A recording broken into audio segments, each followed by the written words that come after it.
Coucou tout le monde, j'espère que vous allez bien. Aujourd'hui je vous retrouve pour une vidéo, une nouvelle vidéo. Voilà, j'en ai eu l'idée il y a quelques jours, puisque en ce moment sur la 6, comme vous avez pu voir dû à la miniature, vous avez dû comprendre de quoi je vais parler. En ce moment sur la 6, il y a la série Desperate Housewives qui est diffusée tous les matins sur M6. Du moins c'est la semaine, pas le week-end. Et du coup je la regarde en fait. Je l'ai vue moult et moult fois, mais je ne peux pas m'empêcher de la regarder. C'est une série qui ne me lasse pas. Et je me suis dit j'aimerais bien faire du coup une vidéo sur cette série que j'aime beaucoup. Mais de quoi vais-je parler puisqu'on connaît déjà l'histoire, on connaît déjà les acteurs. Donc je me suis dit il faut vraiment que je trouve un bon contenu, quelque chose que j'aurais pas vu ou des choses comme ça. Donc du coup j'ai cherché, j'ai été fouiner sur internet, autant dire que ça m'a pris beaucoup de temps. Et j'ai trouvé un blog qui réunissait tous les incohérences de la série. Donc les petits vices cachés, les petites choses qu'on n'a pas pu voir, enfin qu'on n'a pas vu quand on a regardé la série. Et du coup je me suis dit ça peut être pas mal, j'ai mon fils à côté, ça peut être pas mal du coup de tout réunir et de tout mettre dans cette vidéo. Et du coup de vous faire découvrir, comme moi j'ai pu découvrir les incohérences de la série. C'est parti.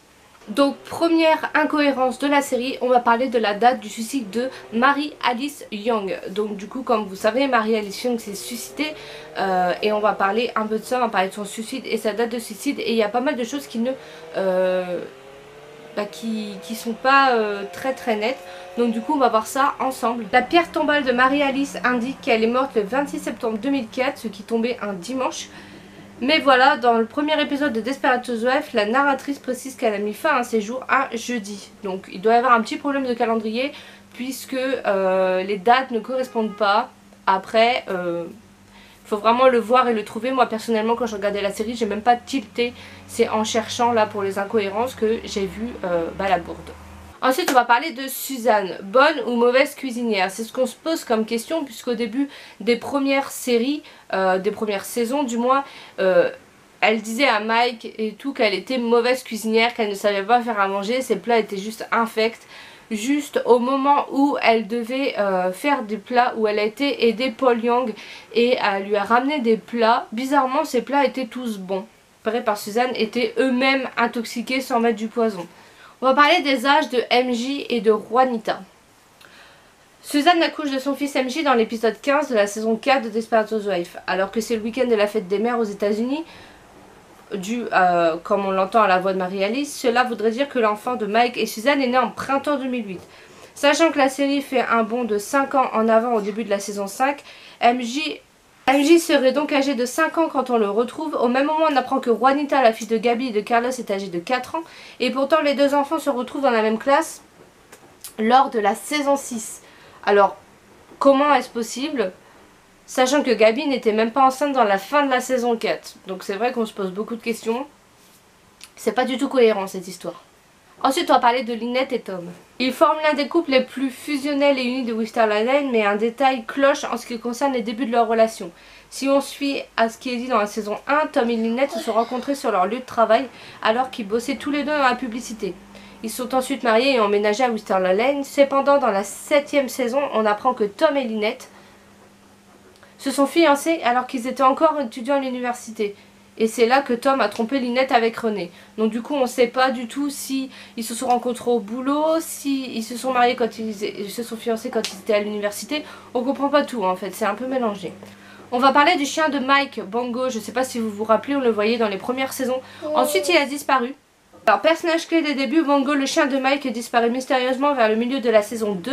Son absence n'est jamais expliquée, d'autant qu'il était très proche de son maître et qu'il commençait à faire ami avec Suzanne. Hors écran, le créateur de la série, Mark Cherry, a révélé que Bongo avait été coupé de la scène pour des raisons de budget. Dans le même genre, on est en droit de se demander qu'est-ce qu'est devenu Roxy, le chien d'aveugle recueilli par Carlos dans la saison 4. Je sais pas vous vous rappelez, mais on voyait le chien Roxy à un moment donné et d'un coup, plus de chien. On va parler de la mort de Martha Huber. Martha Huber est morte étranglée par Paul Young à la toute fin de l'épisode 8 de la saison 1, et pourtant dans l'épisode 9, la femme au foyer est inscrite avec robe réservée à son nom au défilé de mode organisé par Gabi. Techniquement cela est impossible puisque le personnage d'Eva Longoria, l'idée de cet événement au tout début de l'épisode 9, on imagine même Martha venir réserver sa tenue alors qu'elle est décédée. On est d'accord.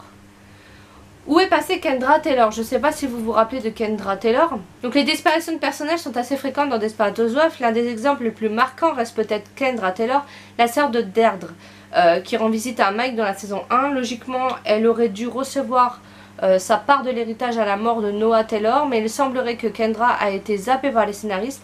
En effet, à la mort de Noah Taylor, il se dit que son petit-fils Zach Young est le seul héritier de sa fortune. Ensuite, on va passer au cas de Suzanne et Carl. Alors, comment Suzanne a-t-elle su que Carl l'avait trompée? C'est ce qu'on va savoir.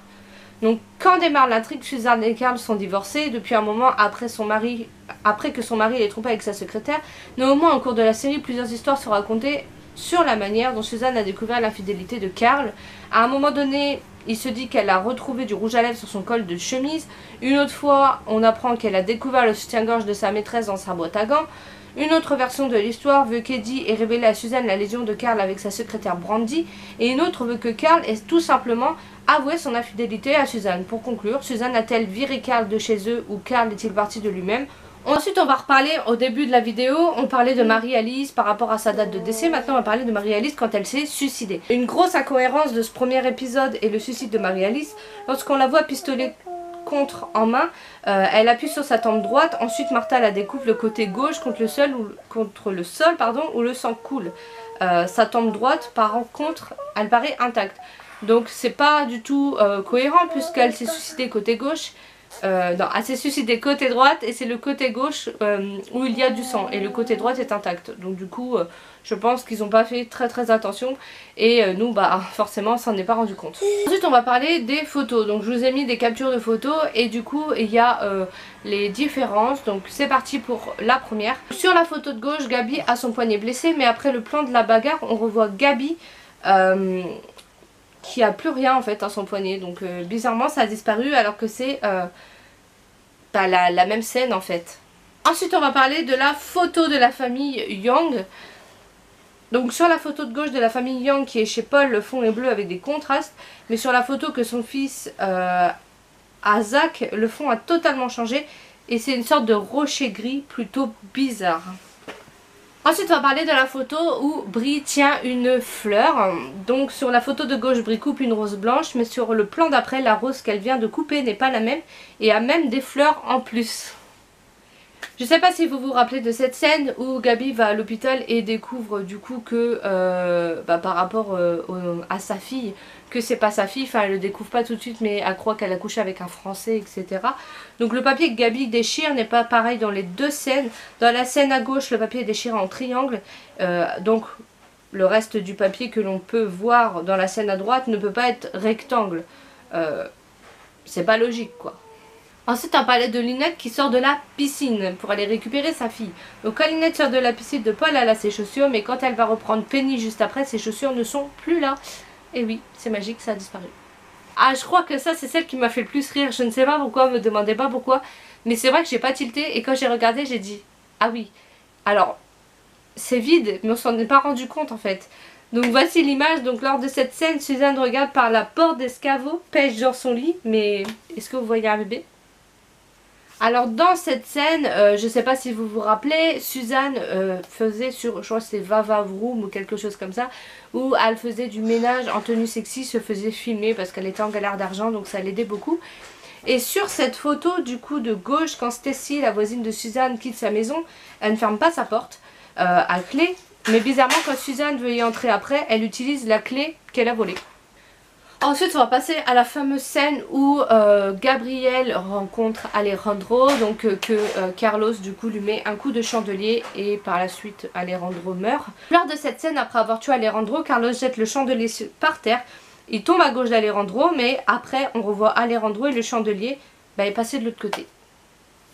Toujours en parlant d'Alejandro, quelque chose qui a été bizarre. Sur la photo de gauche dans cet épisode on voit Alejandro, le beau-père de Gabriel, mais l'acteur n'est pas du tout le même que de celui de la saison 5. On va reparler du coup de Vava Vroom de Suzanne quand elle découvre la grande affiche, vous savez, dans la rue au moment où elle est dans sa voiture. Donc Suzanne découvre qu'elle apparaît sur la campagne publicitaire du site vavavoom.com contre son autorisation, mais sur la photo Suzanne prend la pause et la photo a été certainement faite par un professionnel. pour qu'elle soit assez grande, ce qui veut dire que Suzanne était forcément consentante, sinon la photo n'existerait pas. Je sais pas si vous vous rappelez de l'émeute, même Suzanne a été blessée, il me semble que c'était par rapport à Paul Yang, je ne sais plus. Pendant l'émeute, on regarde de plus près les figurants, on peut très vite s'apercevoir qu'un homme apparaît sur presque tous les plans, entouré en rouge sur toutes les images que vous pouvez voir, ce qui est totalement impossible pour lui qu'il soit à tous ces endroits différents en même temps. Pareil, donc là vous allez voir la photo et directement une vidéo. Donc lorsque Suzanne jette de la peinture sur la toile, un peu de peinture rose atterrit sur le mur, donc la photo de gauche. Mais quand Suzanne étale la peinture, il n'y a plus de peinture sur le mur, pour la photo de droite.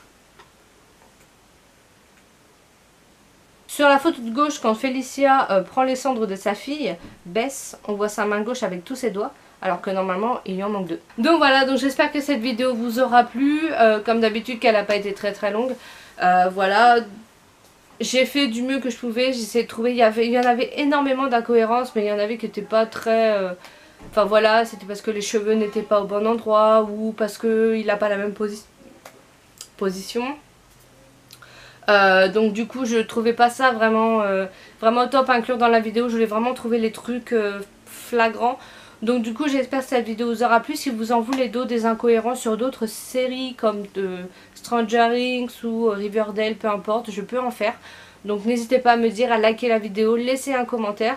Dites-moi d'ailleurs quel était votre personnage préféré de Desperate Housewives, ça m'intéresse. Et à vous abonner si c'est pas déjà fait. Allez, bye!